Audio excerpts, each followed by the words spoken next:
Doctor BR Ambedkar Konaseema జిల్లాలో ద్రాక్షారామంలో జరిగినటువంటి YCP కాపు నేతలు నిర్వహించుకుంది అది ఆత్మీయ సమావేశం ఎంత మాత్రం కాదు. జగన్ రెడ్డి గారి డైరెక్షన్లో కులాల మధ్య చిచ్చు, నయవంచన అనేటువంటి ఒక పెద్ద డ్రామాలో వైసీపీ కాపు నేతలందరూ కూడా పాత్రధారులు. ఆ డ్రామానే ఇవాళ నాకు చూపించడం జరిగింది.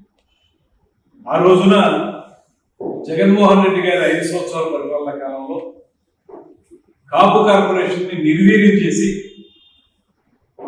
అంతకుముందు తెలుగుదేశం జనసేన ఆధ్వర్యంలో కాపు కార్పొరేషన్ ఇచ్చినటువంటి నిధుల్ని ఏమాత్రం ఇవ్వకుండా ఏ ఒక్క పేద కాపు విద్యార్థికి కూడా సహకారం అందించినటువంటి సమయంలో మీరందరూ ఎక్కడ ఉన్నారు? మీరు అప్పుడు అధికారంలో ఉన్నారు కదా, ఎందుకు మాట్లాడారు? ఆ రోజున 2014 నుంచి 19 వరకు విదేశీ విద్యా నిధి అనేటువంటి పథకం కింద అనేక మంది కాపు యువతకి నిధుల్ని సమకూర్చి వారందరూ కూడా గ్లోబల్ లీడర్స్ గా ఎదగడానికి ఆ ప్రభుత్వం కృషి చేస్తే, ఇవాళ మీ 2019-24 మీ ప్రభుత్వం అక్కడ విదేశీ విద్య ద్వారా వెళ్ళినటువంటి వాళ్ళకి సరైనటువంటి నిధులు సమకూర్చకుండా వారిని ఇబ్బందులు పెట్టినటువంటి వాస్తవం కాదా? ఆ రోజున మీరందరూ ఏం చేశారు? విద్యార్థులకు ఏమైనా బాసటగా నిలబడ్డారా?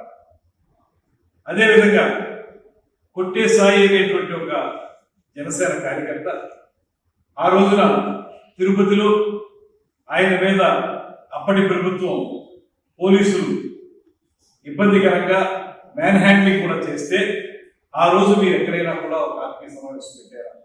అతనికి సపోర్ట్గా ఏమన్నా మాట్లాడగలిగారా?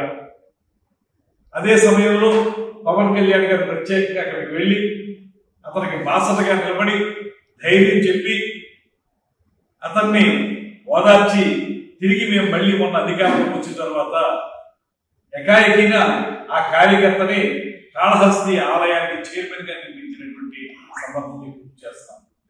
మీ జగన్మోహన్ రెడ్డి ఆధ్వర్యంలో ఏ రోజైనా ఒక సామాన్య కార్యకర్తగా ఆ స్థాయి పదవించారా? ఒకసారి మీరు అందరూ ఆత్మావలోకం చేసుకోండి. మీకు ఇవాళ ఆత్మీయ సమావేశం ఎందుకు గుర్తుకొచ్చిందంటే, ఇక మళ్ళీ మీ ప్రభుత్వం రాదనేటువంటి భయంతో ఏదో రకంగా కులాల మధ్య చిచ్చు పెట్టాలనేటువంటి మీ నాయకుడి యొక్క డైరెక్షన్లో ఈ రకమైనటువంటి సమావేశాలను ఏర్పాటు చేసుకున్నారు. అదేవిధంగా పవన్ కళ్యాణ్ గారు ఒక మాట స్పష్టంగా చెప్తా ఉన్నారు, తొలి నుంచి కూడా తాను పుట్టినటువంటి కులానికి గౌరవిస్తాను తప్పితే అంత మాత్రం చేత సమాజంలో కులాల మధ్య విభేదాలు ఉండకూడదు అనేటువంటి మాట ఇప్పుడు చెప్తా ఉన్నారు. సమాజ హితం కోరుకునేటువంటి వ్యక్తి పవన్ కళ్యాణ్ గారు. అందుకే ఇవాళ ఆయన ఏం చెప్పినా కులాల చట్టంలో ఆయన విడిపోకూడదు, అందులో బంధించబడకూడదు అనేటువంటి మాటతోటి ఆయన కార్యక్రమాలు నిర్వహించుకుంటూ వస్తున్నారు. అదే ఆయన విస్తృతమైనటువంటి వేదికల మీద కూడా చెప్తున్నారు. దాన్ని తప్పుబట్టి మరి నీకు కులాలు ఎదురైనప్పుడు పిఠాపురంలో ఎందుకు పోటీ చేసేవని ఒక గారు అడుగుతున్నారు. ప్రజాస్వామ్యంలో ఎవరైనా ఎక్కడి నుంచైనా పోటీ చేసినట్టు అవకాశం ఉంది. మరి ఆ మాటకు వస్తే బి జగన్మోహన్ రెడ్డి గారు పులివెందుల్లోనే ఎందుకు పోటీ చేస్తున్నారు? ఏ రాష్ట్రంలో చాలా నియోజకవర్గాలు ఉన్నాయి కదా, ఇవాళ 135 నియోజకవర్గాలు ఉన్నాయి. మీరు ఎక్కడైనా నెగ్గేయగలమనుకున్నప్పుడు వేరే నియోజకవర్గాలకు వచ్చి ఎందుకు పోటీ చేయడం లేదు? మీకు ఒక న్యాయం, పవన్ కళ్యాణ్ గారికి ఒక న్యాయం. అదేవిధంగా ఇవాళ సాయి కృష్ణ విషయంలో స్పష్టంగా ఎప్పుడైతే ఆ విషయం వెలుగులోకి వచ్చిందో ప్రభుత్వం వెంటనే చిత్తశుద్ధితోటి కార్యక్రమాన్ని చేపట్టి దానికి సంబంధించి అక్కడ ఎవరైతే బాధ్యులని చెప్తున్నారో ఆ సిఐ సస్పెండ్ చేయడం మాత్రమే కాకుండా దాంతోపాటు ఒక ఎంక్వైరీ కమిషన్ వేశారు. ఇవాళ సాయంత్రం సిట్ విషయంలో కూడా ఒక నిర్ణయం తీసుకున్నారు. చిత్తశుద్ధితోటి రుజువర్తనతోటి పూర్తి స్థాయిలో దిగ్గు తేలాలనేటువంటి మాటతో ప్రభుత్వం ముందుకు వెళ్తుంది. అదేవిధంగా ఆ రోజున మీకు గిద్దలూరు నియోజకవర్గంలో ఒక మాట చెప్తాను నేను. మీ ప్రభుత్వ హయాంలో ఆ రోజున వెంకయ్య అనేటువంటి ఒక కాపు యువకుడు తన ఇంటి ముందు తన ఇంటి పక్కన కూడా ఒక రోడ్డు వేయాలని ఒక సిన్సియర్ గా నిజాయితీగా ఒక డిమాండ్ చేస్తే దానికి అతన్ని అమ్మ ఆలి బూతులు తిట్టి ఇష్టం వచ్చినట్టు అతన్ని హింసకి చేస్తే గురి చేస్తే అతను ఆత్మన్యూనతతోటి ఇబ్బందితోటి అతను ఆత్మహత్య చేసుకున్న సందర్భం నిజం కాదా? ఆ రోజు అలా ఆత్మహత్య చేసుకున్నటువంటి వెంకయ్యకి సపోర్ట్ గా మీరు ఎందుకు ఒక సమావేశం ఏర్పాటు చేయలేదు? ఇలాంటి ఆత్మీయ సమావేశాలు మీకు కన్వీనియంట్ గా ఉంటే ఒక రకమైనటువంటి కార్యక్రమాలు నిర్వహిస్తారు, మీకు రాజకీయంగా లబ్ధుంటే ఒక తరహా కార్యక్రమాలు నిర్వహిస్తారు, లేదంటే ఇంకో తరహా కార్యక్రమాలు నిర్వహిస్తారు. మీ సొంత ప్రమాణాలని ప్రజలందరూ చూస్తూ ఉన్నారు. అదేవిధంగా కాపు కళ్యాణ మండపానికి సంబంధించినటువంటి కార్యక్రమాన్ని నిలిపివేసిన మాట వాస్తవం కాదా? ఇవాళ రాష్ట్రంలో ఎక్కడ కూడా మీ 5 ఏళ్ల పరిపాలనా కాలంలో కాపు కళ్యాణ మండపాలు జరగలేదు.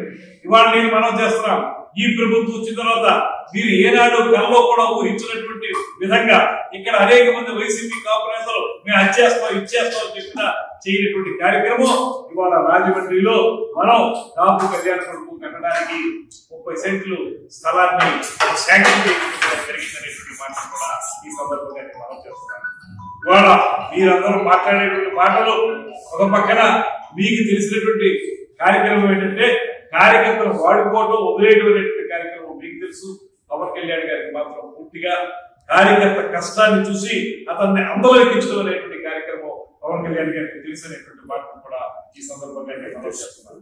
అంతేకాకుండా ఇవాళ 5 ఏళ్ల పాటు మీరు గద్దె మీద ఉండి ఆ రోజున ఎకనామికలీ వీకర్ సెక్షన్స్ ఏదైతే ఈడబ్ల్యూఎస్ సంబంధించినటువంటి స్కాలర్షిప్ని మీరు ఎటువంటి పరిస్థితుల్లోనూ నేను కాపులకు ఇవ్వడం 5% అనేటువంటి మాట స్పష్టంగా జగన్మోహన్ రెడ్డి గారి సామర్లకోటలో చెప్తే ఆ రోజు మీరు ఎవరినో స్పందించారా? ఎందుకు మీరు ఇవ్వరు? అంతకుముందు ప్రభుత్వం నిర్ణయించింది కదా, ప్రభుత్వం నిర్ణయించిన కార్యక్రమాన్ని ఈడబ్ల్యూఎస్ లో మీరు ఇవ్వండి అనేటువంటి మాట చెప్పడానికి సాహసించలేకపోయి మీరు ఇవాళ తగుదలమాన్ని వచ్చి మేము కాపుల్ని రక్షిస్తామనేటువంటి మాట మాట్లాడుతున్నాం. ఇవాళ పవన్ కళ్యాణ్ గారు ఒకటే చెప్తున్నారు, ఒక ఉప ముఖ్యమంత్రిగా ఈ రాష్ట్రానికి సంబంధించినటువంటి జనసేన పార్టీ అధ్యక్షుడిగా కులాల చట్టంలో ఉండిపోకూడదు, విస్తృత స్థాయిలో అన్ని కులాలకి కూడా సమానమైన న్యాయం జరగాలి, దాంతో పాటు తాను పుట్టినటువంటి కులానికి కూడా న్యాయం జరగాలనేటువంటి మాటతోటే ఆయన ముందుకు పెడతా ఉన్నారు. ఆయనకి కులాన్ని ఆపాదించి ఆయన కులతత్వం ఉండకూడదు, మనకి కులతత్వంతో ముందుకు వెళ్ళకూడదు రాజకీయాలు అనేటువంటి మాట చెప్తే దాని విపరీతార్థాలు తీసి ఇవాళ మీకు మేము మళ్ళీ నెగ్గమనేటువంటి భయం వచ్చింది కనుక ఇలాగే ఈ కూటమి కలిసి ఉంటే మేము ఏ రోజు కూడా అధికారంలోకి రావనేటువంటి భయం మీ నరాన్న ఉంది కనుక ఇవాళ ఈ రకమైనటువంటి కార్యక్రమాన్ని ఈ సమావేశాన్ని ఏర్పాటు చేస్తున్నాను. నేను ఒకటే మనం చేస్తున్నాను, మీరు ఎన్ని పిల్లి మొక్కలేసినా, ఎన్ని రకాలుగా మాట్లాడినా, ఎన్ని రకాలుగా సొంత ప్రమాణాలతోటి మీరు మాట్లాడినా కూడా ఎటువంటి పరిస్థితుల్లో కూడా ఈ రాష్ట్రంలో ఈ కూటమిని ఏ విధంగానూ కూడా మీరు అడ్డుకోలేరు అనేటువంటి మాట. దాంతో పాటు అన్ని ప్రాంతాలకి చెందిన అన్ని వర్గాల వారికి న్యాయం చేస్తున్నటువంటి ప్రభుత్వం ఈ కూటమి ప్రభుత్వం. అన్ని కులాలని సమానంగా చూస్తూ ముందుకు తీసుకెళ్తున్నటువంటి ఈ కూటమి ప్రభుత్వం ప్రజలందరూ కూడా ఆదరాభిమానాలు పొందింది. 2 సంవత్సరాల తర్వాత సమావేశాలు ఏర్పాటు చేస్తే ఎక్కడికెక్కడ ప్రజలందరూ కూడా నమ్మకం పడుతున్నటువంటి సందర్భాన్ని కూడా మీకు గుర్తు చేస్తున్నాను. అదేవిధంగా మీరందరికీ కూడా మళ్ళీ చివరిగా ఒకే ఒక మాట చెప్తాను. మీరు కాపు కార్పొరేషన్ ని ఎలా చేశారు, కాపు కార్పొరేషన్ నిధుల్ని వేరే రకంగా దారి మళ్లించారు. అదే కాకుండా కాపు కళ్యాణ మండపాలని ఏ రోజు కూడా మీరు పట్టించుకోలేదు, కాపులకు వచ్చే స్కాలర్షిప్ గురించి మీరు పట్టించుకోలేదు. ఆ రోజు నోరు పెగలనటువంటి ఈ నాయకులు ఇవాళ మళ్ళీ పవన్ కళ్యాణ్ గారిని టార్గెట్ చేసుకుని ఏదో రకంగా ఆయన్ని కించపరచాలనేటువంటి ఆలోచనతో మీరు చేస్తున్న ప్రయత్నాన్ని కాపు యువతే కాదు రాష్ట్రంలో ప్రజలతో చూస్తూ ఉన్నారు. ఇక రాబోయే ఎన్నికల్లో ఈ 11 సీట్లు కాదు, 1 సీటు కూడా మిమ్మల్ని పరిమితం చేస్తారనేటువంటి మాటని మరొకసారి తెలియజేస్తూ ఈ స్వార్థ రాజకీయాల్ని ఇప్పటికైనా ఆపమని చెప్పి మేము అర్థం చేస్తున్నాం. ఎందుకంటే కాపు యువత యొక్క సంక్షేమం కాదు. ఎందువల్ల కాదు అంటే వాళ్ళు 2019 నుంచి 24 వరకు ఉన్నటువంటి ప్రభుత్వ హయాంలో ఎప్పుడైనా కాపు కార్పొరేషన్కి నిధులు ఇవ్వడం కానీ, విదేశీ విద్యా పథకం కింద కాపు యువతకి ప్రపంచ స్థాయిలో ఏదైనా అవకాశాలు కల్పించడం కానీ, లేదంటే కాపు కళ్యాణ మండపాలు కానీ, కాపు భవన్లు కానీ నిర్మించడానికి నిధుల్ని సమకూర్చుంటే వాళ్ళకి ఖచ్చితంగా కాపుల గురించి వీళ్ళు మాట్లాడుతున్నారు అనుకుంటున్నారు. వాళ్ళకి అది లేదు. వాళ్ళకి ఏంటంటే భయం, ఏదో రకంగా కులాల గురించి చిచ్చు పెట్టాలి. చిచ్చు పెట్టడం ద్వారా ప్రజల్లో ఒక వ్యతిరేకత తీసుకురావాలనేటువంటి పిచ్చి ఆలోచన వాళ్ళు చేస్తారు. ఇవాళ పవన్ కళ్యాణ్ గారు కానీ, ముఖ్యమంత్రి చంద్రబాబు నాయుడు గారు కానీ, పైన ఉన్నటువంటి నరేంద్ర మోడీ గారు కానీ వారు చేసే కార్యక్రమాలు ప్రజలందరిలోకి కూడా స్పష్టంగా పెడతా ఉన్నాయి. అందులో మీరు మళ్ళీ అధికారంలో రావడం అనేటువంటిది కల్లా. ఇంకొక మంచి ఉదాహరణ కూడా చెప్తాను నేను. చాలా విచిత్రమైన విషయం, మీరు నిరంజన్ అనేటువంటి అబ్బాయి పూర్తి స్థాయి అనారోగ్యంలో ఉండి వరంగల్లో తాను పవన్ కళ్యాణ్ గారిని చూస్తే తనకి ఆనందం కలుగుతుంది, ఆరోగ్యం బాగుపడుతుంది అనేటువంటి నమ్మకంతో అన్నా పవన్ అన్నా రా అని పిలిస్తే మానవత్వం ఉన్నటువంటి వ్యక్తిగా పవన్ కళ్యాణ్ గారు వెళ్ళారు. అతనికి కావలసింది సమకూర్చారు, ఆర్థిక సహాయం అందించారు, అతనికి అనునయించారు, ఓదార్చారు. తద్వారా కొంచెం మానసిక ప్రశాంతత ఉండేలాగా చేశారు. దాన్ని కూడా మీరు వివిధ రకాలుగా మార్చి దాన్ని ఇంకొక రకంగా మానవత్వం లేని విధంగా మీరు మాట్లాడి, పవన్ కళ్యాణ్ గారు వెళ్ళారు అన్నాన్ని పిలిస్తే వెళ్ళిపోతాడా అని మాట్లాడినటువంటి పేరుని నాని గారి యొక్క సంస్కారం గురించి కూడా ఈ సందర్భంలో గుర్తు చేసుకోవాలి. అది సంస్కారం అనిపించుకోదు, సంస్కార హీనత్వం అనిపించుకుంటుంది అనేటువంటి మాట కూడా తెలియజేస్తూ, ఆ రకంగా మీరు ఎక్కడ ఏ కార్యకర్త కష్టాల్లో ఉన్నా వెంటనే వచ్చి వాలిపోయేటువంటి నాయకుడు ఈ రాష్ట్రంలో పవన్ కళ్యాణ్ గారు. ఆ రకమైనటువంటి మీరు కొట్టే సాయి విషయంలో కానివ్వండి, నిరంజన్ విషయంలో కానివ్వండి, గతంలో అనేక మంది విషయంలో కానీ, భవన నిర్మాణ కార్మికుల విషయంలో కానివ్వండి, ఎప్పుడు చూసినా కూడా మీరు ఆయన కష్టాలు వాళ్ళకి వెంటనే అక్కడికి వెళ్ళి వారికి ఏదో రకమైనటువంటి సహకారం అందించినటువంటి నాయకుడు పవన్ కళ్యాణ్ గారు. మీరు ఎన్ని చేసినా మీరు ఆకాశం మీద ఉమ్మేస్తే మీ మొహం మీద ఎలా పడుతుందో అలాగే ఇవాళ మీరు ఎన్ని రకాలుగా పవన్ కళ్యాణ్ గారిని ఇంటి పక్కన చూసినా మీరే ప్రజల దృష్టిలో పలచబడతారనేటువంటి వాటిని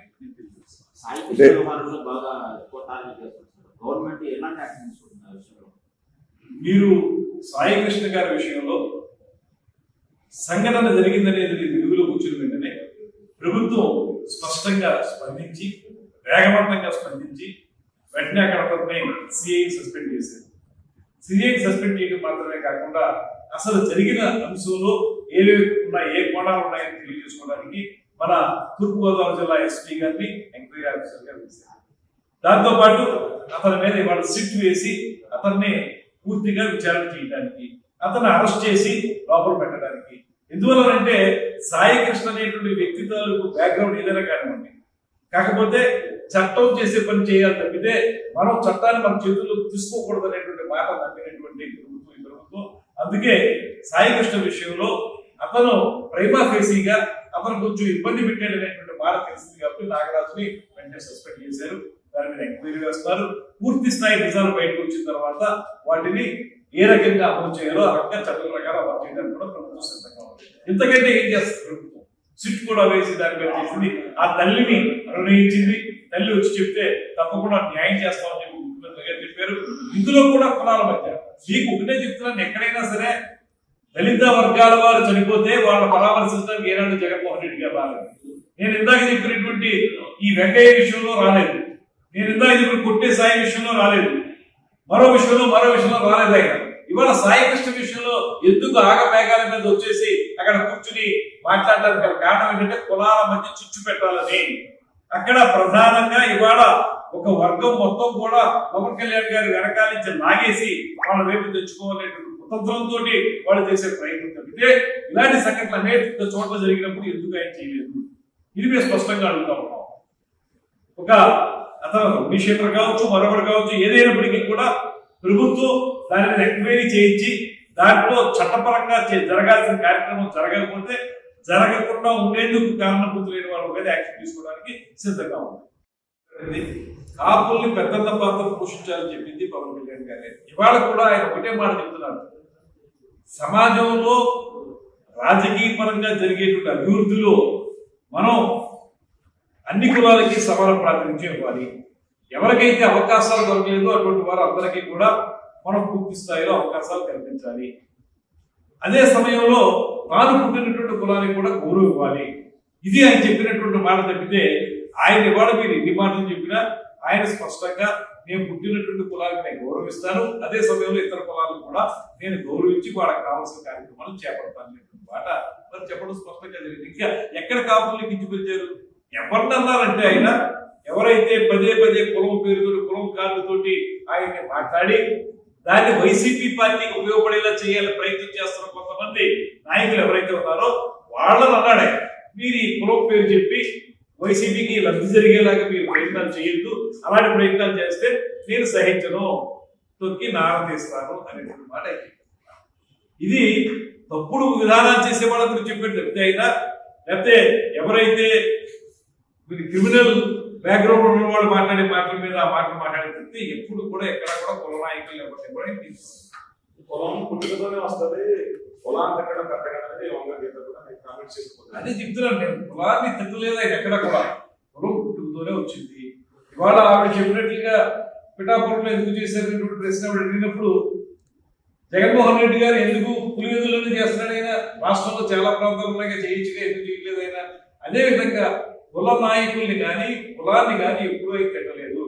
కులానికి అగ్రతాపం ఇస్తూనే, కులంలో పుట్టినందుకు గౌరవిస్తూనే, మరో పక్కన కులం అడ్డు పెట్టుకుని రాజకీయ లబ్ధి పొందడానికో లేకపోతే కులం పేరు చెప్పి వైఎస్ఆర్ కాంగ్రెస్ పార్టీకి లబ్ధి చేయడానికి కొన్ని ప్రయత్నాలు ఏవైతే జరుగుతున్నాయో వాటిని ఆయన ఖండించారు. అది మాత్రం ఇప్పుడే కాదు, ఎప్పుడైనా సరే ఖండించి చేస్తారు.